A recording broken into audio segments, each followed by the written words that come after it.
आज हम देखने वाले हैं त्रिकोणमिति सूत्र।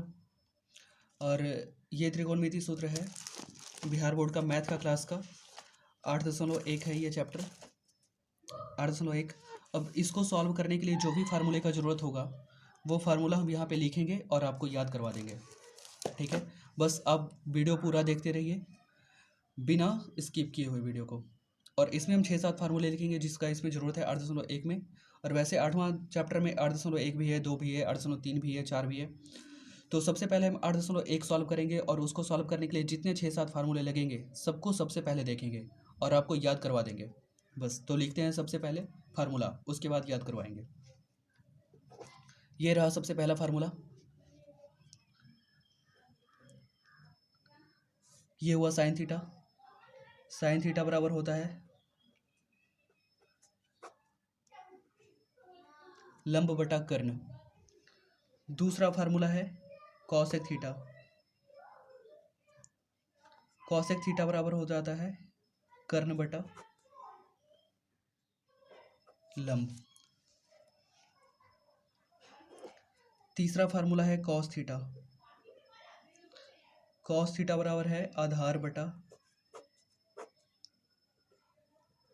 कर्ण। चौथा फार्मूला है टेन थीटा। अब अगर इसमें आपको ये समझ नहीं आ रहा होगा कि लंब क्या होता है, कर्ण क्या होता है, आधार क्या होता है, तो ये अभी हम बता देंगे। पहले फार्मूला लिख लेते हैं, उसके बाद इसके लिए आपको टेंशन नहीं लेना है कि क्या क्या होता है और कैसे याद करेंगे इतना लंबा फार्मूला। हम याद भी करवा देंगे और समझा भी देंगे। टेन थीटा बराबर होता है लंब बटा आधार।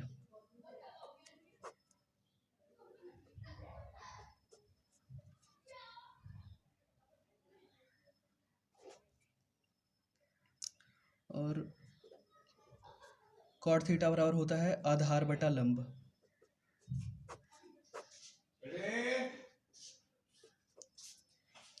एक आखिरी फार्मूला ये है सेक थीटा बच गया। सेक थीटा बराबर हो जाता है कर्ण बटा आधार। कर्ण बटा आधार। और एक लास्ट फार्मूला ये है 7वां, जो भी इसमें प्रयोग होगा, इसको बोलते हैं पाइथागोरस थ्योरम।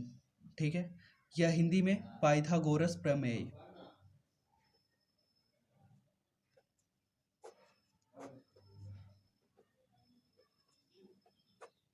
अभी हम कल पढ़ाने वाले हैं 8.1, तो उसमें जो फार्मूला प्रयोग होगा वो तो याद होना चाहिए ना। तो इसके लिए पहले हम वीडियो बना लिए हैं फार्मूला का। तो सबसे पहले फार्मूला आप याद कर लेंगे आज, और उसके बाद कल 8.1 का सारा क्वेश्चन सॉल्व कर लेंगे। पाइथागोरस प्रमेय होता है रूट अंडर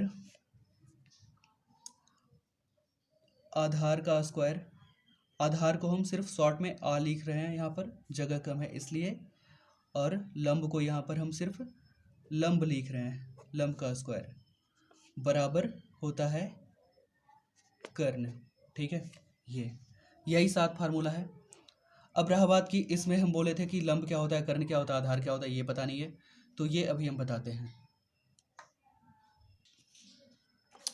अब हमें 3 चीज़ जानना है। सबसे पहला जानना है लंब, दूसरा जानना है कर्ण, और तीसरा जानना है आधार। ठीक है, 8वां चैप्टर में यही पढ़ना है। तो 8वां चैप्टर का बेसिक नॉलेज ये है, और इसमें किसको क्या कहते हैं ये हम यहाँ पर आपको प्रैक्टिकल एक एक फोटो बना के समझा देते हैं।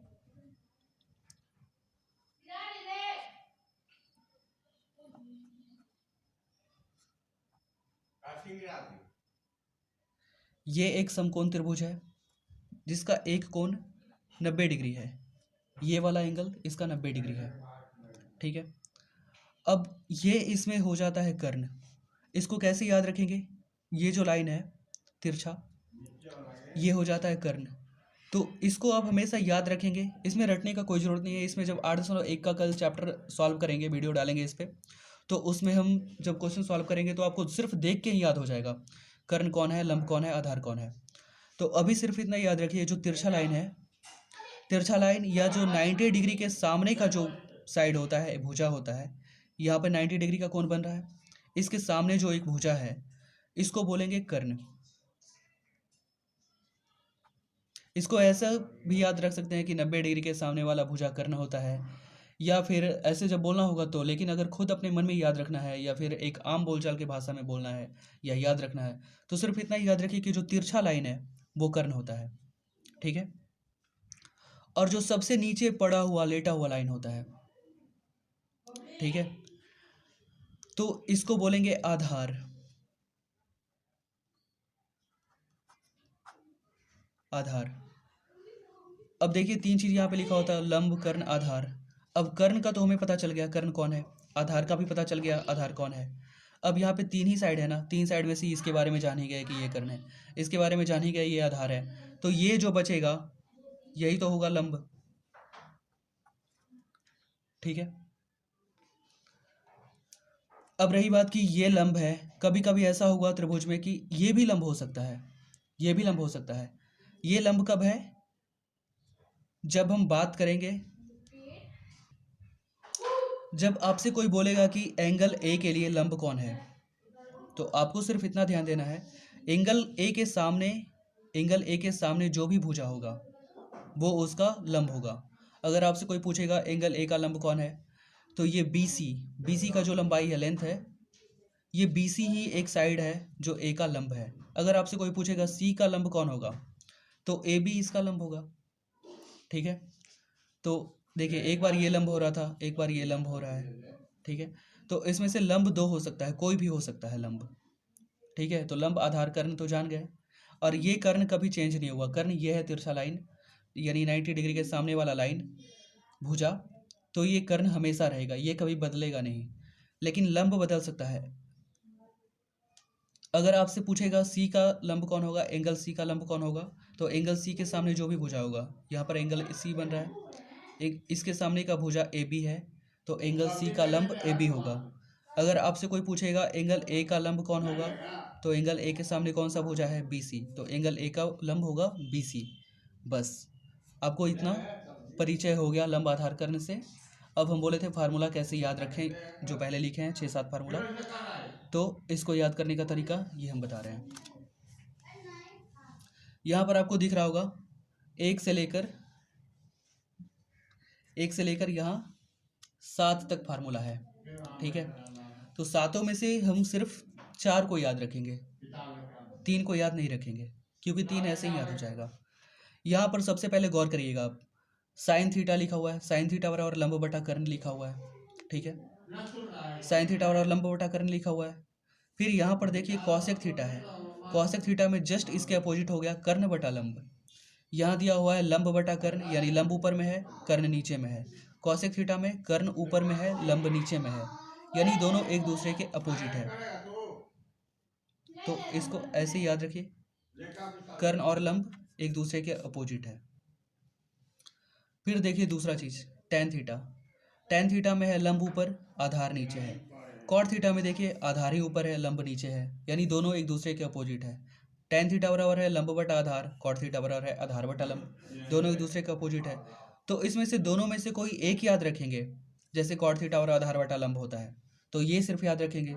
तो आपसे कोई पूछ देगा टेन थीटा बराबर क्या होता है, तो हम जान रहे हैं कॉट थीटा और आधार बटा लंब होता है, तो टेन थीटा बराबर हो जाएगा लंब बटा आधार। या अगर आप सिर्फ टेन थीटा याद रखेंगे कि टेन थीटा और लंब बटा आधार होता है, आपसे अगर कोई पूछ देगा कॉट थीटा क्या होता है, तो आप फटाक से बता देंगे उसका उल्टा करके, यानी आधार बटा लंब, ठीक है। तो इन दोनों में सिर्फ एक को याद करना है, बस।